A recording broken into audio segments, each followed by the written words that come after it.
Hey, what's going on, guys? Eric Drive here. Who's going to take this ride with me? GrowWithDrive.com is where it's at. Training entrepreneurs to build and brand themselves the correct way. I just finished watching a really good video from one of my business associates, Mark. Really good dude, and he is a beast, a monster at video marketing. Salute to you, Mark.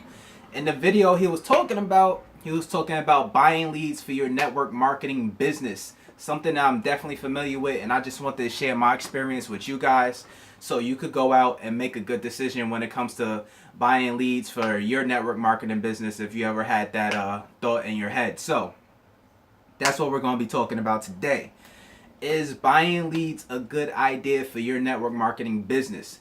For the people that don't know me, you know my story is on my blog, by the way, at growwithdrive.com. But I've been online since 2013, and around 2015 or maybe late 2014, I started looking for different ways to generate leads. You know, a way to take my business just strictly online. You know, I wanted to stray away from the traditional methods, far, far away from that style of marketing, because personally, you know, that type of marketing wasn't for me. You know, the first thing I was told, like most people when they get started in this industry, is to write a list of 100 people that they know. And, you know, I'm not knocking that method at all. I know people that's very successful when it comes to that type of marketing. But if you're like me, I didn't want to make a list of 100 people. I didn't want to talk to the people that I haven't spoken to in years from high school or middle school. But, you know, I did it anyway, though, because I was hungry, but I wanted to take it completely online. So I researched MLM leads or network marketing leads. I forgot what I typed in now, but I found a couple of sites that sold leads for network marketing. You know, I was hyped. Nobody could tell me nothing. I'm like, I'm going to hit the leaderboards quick, and my team is going to be right there with me. You know, the site was basically lead vendors. So what they do is they did generic marketing to people that piqued interest, like at one time or another, to work from home.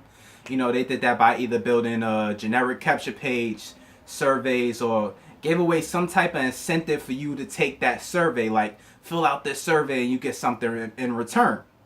When I was buying leads, you know, which wasn't cheap, by the way, I was spending anywhere from like $200 to $500 for these leads without knowing the quality.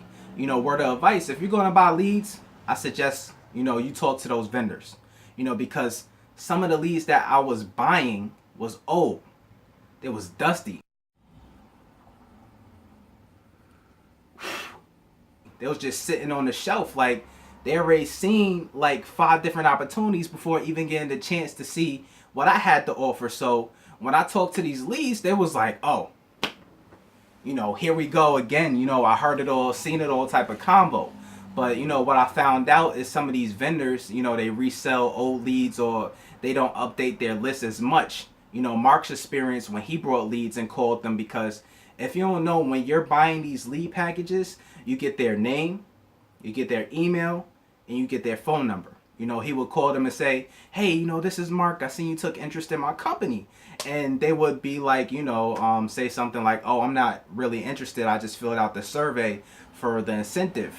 You know, he said the incentive at the time was a coupon for free Rachel Ray cookware. I mean, babe this says she wants a new pod, so let's see what they talking about over here.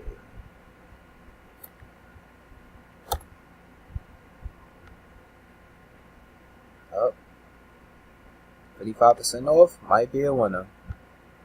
So just be careful when you're spending that type of money buying leads. Now, am I saying there aren't any good vendors out there? No. Some people actually have great lists, great leads, and built a relationship with them over time before selling them to you.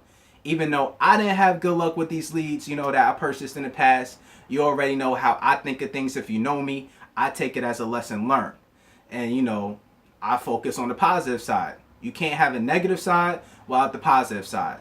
The positive for me when buying leads was the same as Mark's. If you're lacking a skill, do more of it and you will get better at it.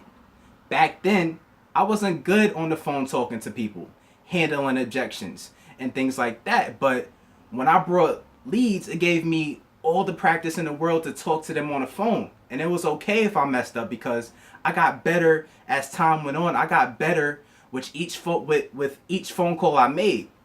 So if you're bad at talking to people, that's one reason I would suggest buying leads. Buy leads with that intention. Or, another positive was I was able to build my list super fast. Here's a golden nugget.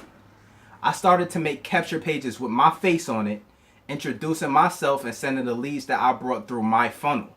And then I would email them every so often, building a relationship with them and sending them value. That's the way I got a higher conversion rate.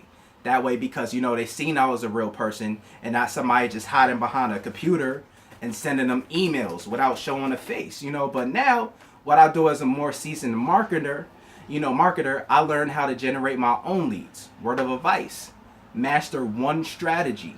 One strategy, whether it be video marketing, Instagram, Periscope, PPC. Master that one strategy and stick to it. Then you won't have to worry about buying leads from someone else, because you could generate an endless amount of leads when you want to. You could be successful at this. Be consistent and learn and apply. It's okay if you make mistakes or don't get it right, or don't get it right away. These are lessons being learned.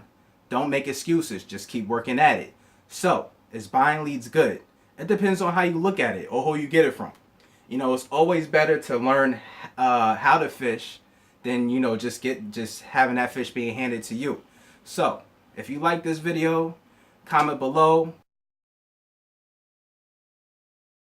I can't wait to talk to you guys. I hope you guys got value out of this. I hope you enjoyed my story of my experience of buying leads. GrowWithDrive.com.